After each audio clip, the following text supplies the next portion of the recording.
यहीं हार गया है मेरे बुज़दिल दुश्मन, तू यहीं हार गया है मेरे बुज़दिल दुश्मन, मुझसे तन्हा के मुकाबिल तेरा लश्कर निकला।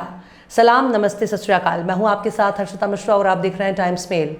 पूरी दुनिया में अमेरिका का सबसे बड़ा लाडला इजराइल इस वक्त ईरान के चरणों में लेटने के लिए तैयार बैठा है।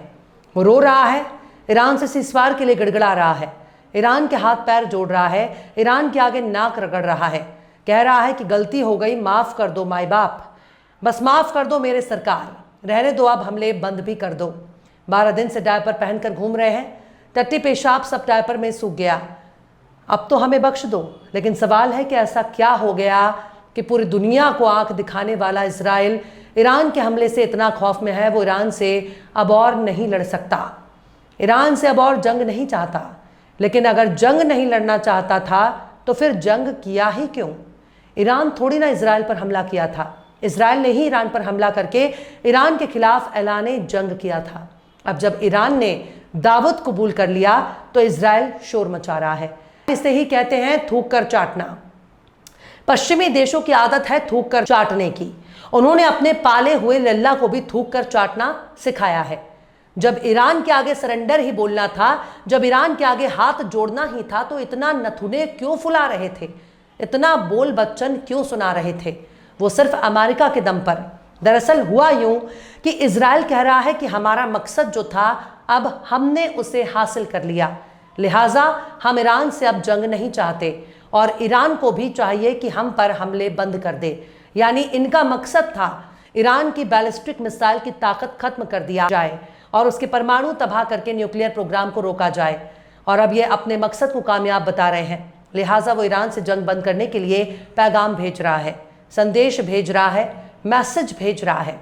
अमेरिकी अखबार कह रहे हैं कि उन्होंने इजराइल ने अपने अरब के साथियों से कह दिया कि वो ईरान से जंग नहीं चाहता और इसके लिए बाकायदा उसने ईरान तक संदेश पहुंचाने के लिए भी अपने अरब के साथियों से कह दिया है। लेकिन उसके अरब के नुमाइंदों ने भी इजराइल को सीधे सीधे शब्दों में समझा रहे हैं कि देखो लल्ला, तुम हो गया अमेरिका के बहुत बड़े चहेते, लेकिन यह अब ईरान ही तय करेगा कि वो जंग करेगा या नहीं। दरअसल अमेरिकी अखबार द वॉल स्ट्रीट जर्नल ने अरब के अधिकारियों के हवाले से दावा किया है कि इतवार को ईरान के परमाणु ठिकानों पर अमेरिका के हमले के बाद इजराइल अब ईरान के खिलाफ जंग को खत्म करने की फिराक में है। वो ईरान को यह संदेश भेजना चाहता है कि इजराइल इस जंग को जल्द से जल्द खत्म करना चाहता है। हालांकि टाइम्स ऑफ इजराइल ने चैनल 12 के हवाले से यह भी बताया है कि इजराइल अपने मिलिट्री ऑपरेशन को खत्म करने के लिए 2 तरीके पर अमल कर सकता है। इनमें से पहला रास्ता यह है कि इजराइल एक तरफा ऐलान कर सकता है कि वो अपने मकसद में कामयाब हो गया है, लिहाजा ईरान भी अपने मिसाइल हमले बंद कर दे। इसके अलावा दूसरा रास्ता यही है कि अमेरिका ही ऐलान कर दे कि इजराइल और ईरान सीज़फायर के लिए तैयार हो गए हैं। पर अब तो इजराइल खुद ही सीज़फायर का ऐलान कर चुका है, अमेरिका भी सीज़फायर का ऐलान कर चुका है, लेकिन सीज़फायर तो तब माना जाएगा जब ईरान भी इसके लिए तैयार हो।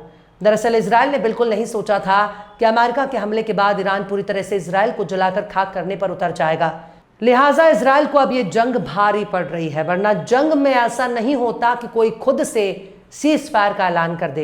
एक छोटा सा फिलिस्तीनी संगठन ही सीज़फायर के लिए नहीं मान रहा। ईरान तो फिर भी एक देश है, एक ताकत है जिसने अपनी मिसाइलों का जौहर दिखा दिया है। इजराइल को अच्छी तरह से पता चल चुका है कि उसने ईरान पर हमला करके अपनी ही बर्बादी की खाई खोद दी है। इजराइल का एक तरफा जंग खत्म करने का इरादा ही बता रहा है कि ईरान जीत चुका है और इजराइल सरेंडर कर रहा है। ईरान के परमाणु ठिकानों पर बमबारी के बाद डोनाल्ड ट्रंप को नेतन्याहू महान बता रहे थे, इतिहास कायम करने वाला बता रहे थे, पर इतिहास तो ईरान ने रच दिया है। 2 दिन में इजराइल पर ईरान ने इतनी बमबारी की है, इतने मिसाइल दागे हैं कि इजराइल हाथ खड़े करके जंग खत्म करने की गुहार लगा रहा है। ईरान के आगे इजराइल सरेंडर कर रहा है। पता नहीं किस मुंह से हमारे देश के अंधभक्त इजराइल की अंधभक्ति करते हैं। नेतन्याहू को अपना मुंह बोला बाप मान रहे हैं, उसे अपना सच्चा हमदम, अपना सच्चा दोस्त बता रहे हैं, यहां तक कि इजराइल को पलकों पर बैठने के लिए तैयार है। सोशल मीडिया पर लिख रहे हैं स्टैंड विद इजराइल, चड्डी में छेद है। सोशल मीडिया पर लिख रहे हैं कि हम इजराइल के साथ खड़े हैं। जिनके खुद के पाँव में चप्पल नहीं है वो भी लिख रहा है कि हम इजराइल के साथ हैं। जो अपने मोबाइल में डेटा रिचार्ज कराने के लिए भी माँ बाप के पैसे पर पल रहा है वो भी लिख रहा है I am stand with Israel. आखिर इजराइल में ऐसा कौन सा सुरखाब का पर लगा हुआ है उससे हमारे ही देश में सबसे ज़्यादा इज्जत मिल रही है? समझ में नहीं आता गाय खाने वाला इजराइल, मूर्ति पूजा को गुनाह और अपराध मानने वाला इजराइल, खुद को सबसे आला नस्ल समझने वाला इजराइल, दूसरों को कमतर समझने वाला इजराइल। आखिर हमारे देश में अंधभक्तों की आंखों का तारा कैसे हो गया? अब तक आपने मुंह बोला जीजा सुना होगा, मुंह बोला फूफा और मामा सुना होगा, मुंह बोला भाई और मुंह बोला बहन सुना होगा, लेकिन किसी को मुंह बोला पापा मानना कौन सी समझदारी है? सोशल मीडिया पर इजराइल का राष्ट्रगान गाने वाले भी अंधभक्त मिल जाएंगे। जिनको खुद के देश का राष्ट्रगान नहीं मालूम, वो इजराइल का राष्ट्रगान याद कर रहे हैं। ये बहुत ही शर्मनाक है। मतलब सारे के सारे बकलोल अब हमारे देश में पैदा होने लगे हैं। पाकिस्तान और बांग्लादेश वाले इजराइल में भारतीयों की होने वाली बेइज्जती की तस्वीरें पोस्ट कर रहे हैं, भारतीयों का मजाक बना रहे हैं। ये सब कुछ इन्हीं अंधभक्तों की मूर्खता की वजह से हो रहा है, वरना इजराइल के भीतर भारतीयों का इतना अपमान ना हो रहा होता। मतलब एक से बढ़कर एक प्रचंड मूर्ख हमारे ही देश में मिलेंगे। लेकिन ईरान ने समझा दिया है कि भले ही आपके पास परमाणु हथियार ना हो, भले ही आपके पास अमेरिका के फाइटर जेट ना हो, भले ही आपके पास B-2 बंकर बस्टर बम ना हो, भले ही आपके पास आयरन डोम ना हो, भले ही आपके कंधे पर अमेरिका का हाथ ना हो, भले ही आपके माथे पर अमेरिका का पिट्ठू और उसका चमचा होने का ठप्पा ना लगा हो, अमेरिका के वजूद को ललकार सकते हैं, इजराइल को सबक सिखा सकते हैं, इजराइल को कान पकड़कर उठक बैठक करा सकते हैं और पश्चिम देशों को आग दिखा सकते हैं, उन्हें उनके औकात दिखा सकते हैं। उनके साथ फोटो खिंचाकर खुद को विश्वगुरु साबित करने की कोई ज़रूरत नहीं है। मीडिया में खुद का झूठा और फर्जी प्रचार करने की कोई ज़रूरत नहीं है। अमेरिका और इजराइल को सबक सिखाने के लिए आपके पास जज्बा, जुनून और ईमान होना ज़रूरी है। ईरान ने समझा दिया कि वो बगैर किसी की मदद के इजराइल जैसे बिगड़ैल को लाइन पर ला सकता है, उसको कान पकड़कर उठक बैठक करने के लिए मजबूर कर सकता है। और ये सब कुछ ईरान ने करके दिखा दिया।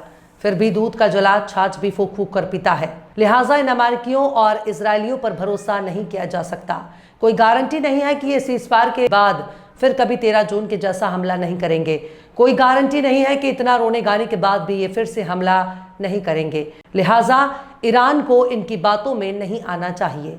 मीडिया के जरिए गुमराह करना इनकी पुरानी आदत है। लिहाजा इनसे तब तक लड़ना चाहिए जब तक ये खुद ही हार ना मान ले। बहरहाल चलते चलते आखिर में बेदिल हैदरी ने भी क्या खूब फरमाया है, खोल चेहरों पे चढ़ाने नहीं आते हमको, खोल चेहरों पे चढ़ाने नहीं आते हमको, गांव के लोग हैं हम, शहर में कम आते हैं। फिलहाल इस खबर में बस इतना ही। इस पूरी खबर को शम्स तबरेज़ ने लिखा है, जिन्हें आप ट्विटर पर भी फॉलो कर सकते हैं। ट्विटर हैंडल है @शम्स तबरेज़ गाजी। ये वीडियो आपको कैसा लगा कमेंट बॉक्स में ज़रूर बताइएगा। वीडियो पसंद आए तो लाइक करें, शेयर करें और बेबाक निष्पक्ष स्वतंत्र पत्रकारिता को सपोर्ट करने के लिए आप हमारे चैनल टाइम्स मेल को ज़रूर से सब्सक्राइब करें। और हाँ, बेल आइकन की घंटी वाली बटन आप ज़रूर से दबा दें ताकि आपको हमारे आने वाले नए वीडियो की नोटिफिकेशन फ़ौरन ही मिल जाए। फिर मिलते हैं किसी और वीडियो में एक नई खबर के साथ। हर्षिता मिश्रा को दीजिए इजाजत। जय हिंद। अगर अभी तक आपने हमारे चैनल टाइम्स मेल को सब्सक्राइब नहीं किया है तो जल्दी से सब्सक्राइब कर दें और बेल आइकन भी प्रेस कर दें।